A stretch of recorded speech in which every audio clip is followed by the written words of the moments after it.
গরম ভাতে কাঁঠালের ঝোল এ যেন এক অমোঘ প্রেম।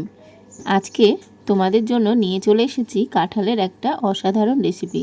ভীষণ ইজি, প্রায় প্রত্যেক বাড়িতেই কিন্তু এইভাবেই রান্না করা হয়। তাও আমি আজকে তোমাদের জন্য নিয়ে চলে এসেছি কাঁঠালের একটা অসাধারণ রান্না। তাহলে চলো দেখে নেওয়া যাক। প্রথমে কাঁঠালটা ভালোভাবে কেটে নিতে হবে। তবে কাঁঠাল যেহেতু একটা আঠালো জাতীয় একটা সবজি, সেই জন্য কাঁঠালটা কাটার সময় অবশ্যই সেই বটিতে হোক বা চাকুতে একটু তেল মাখিয়ে নেবে এবং হাতে একটু তেল মাখিয়ে নেবে, দিয়ে এইভাবে টুকরো টুকরো করে কেটে নেবে। কাঁঠালগুলো গরম জলে প্রথমে ভাপিয়ে সেদ্ধ করে নিয়েছি।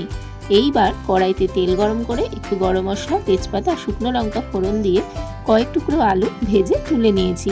ওই তেলেই দিয়ে দিয়েছি একটু রসুন ফোড়ন, আর দিয়ে দিয়েছি পেঁয়াজ আর রসুন বাটা, দিয়েছি টমেটো বাটা আর একটু টমেটো টুকরো, আর সাথে সাথে দিয়ে দিয়েছি আদা বাটা, একটু জিরা বাটা, একটু ধনে গুঁড়ো, একটু শুকনো লঙ্কা গুঁড়ো কালারের জন্য, আর তার সাথে দিয়েছি পরিমাণ মতো লবণ, পরিমাণ মতো হলুদ। তোমরা চাইলে আরও কিছু মশলা অ্যাড করতে পারো, তবে পেঁয়াজ আর রসুন কাঁঠালের জন্য লাগবেই। তবে নিরামিষ কাঁঠালও তোমরা খেতে পারো, তবে পেঁয়াজ রসুন দিলে কাঁঠালটা খেতে ভীষণ ভালো লাগে। আর আজ আমি বানিয়েছি একেবারে চিংড়ি মাছ দিয়ে। দেখো, কথা বলতে বলতে আমার কিন্তু মশলাটা ভাজা হয়ে গেছে। দিয়ে দিয়েছি সেদ্ধ করা কাঁঠালগুলো। বেশ খানিকটা নাড়াচাড়া করার পর যখন দেখবে তেলটা বেশ বেরিয়ে এসেছে, সেই সময় তুমি আগে থেকে যে ভেজে রাখা চিংড়ি মাছগুলো ছিল সেই চিংড়ি মাছগুলো দিয়ে দেবে। আমি বেশ কিছুটা চিংড়ি মাছ কিন্তু আগে থেকেই কেটে ধুয়ে ভেজে রেখেছিলাম।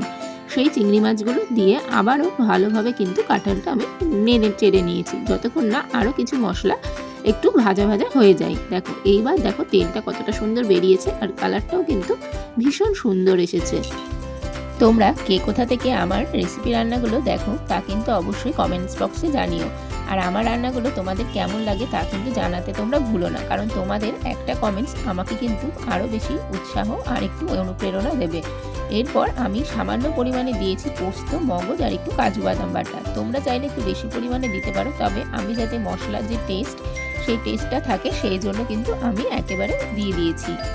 এইবার অ্যাড করেছি সামান্য পরিমাণে গরম জল। তবে তোমরা কিন্তু গরম জলটাই দেবে, কারণ যে কোনো সবজিতে যদি তোমরা গরম জল দাও তাহলে সেই সবজির টেস্টটা কিন্তু একই রকম থাকে। ব্যাস, আমার কিন্তু একেবারে রেডি হয়ে গেছে কাঁঠালের সবজি। তোমাদের কেমন লাগলো? রুটি বা পরোটার সাথে অবশ্যই কিন্তু সার্ভ করে খাবে। আমাদের দুপুরে রান্নার খাবার কিন্তু বেশ জমে উঠেছিল এই কাঁঠালের সবজি দিয়ে।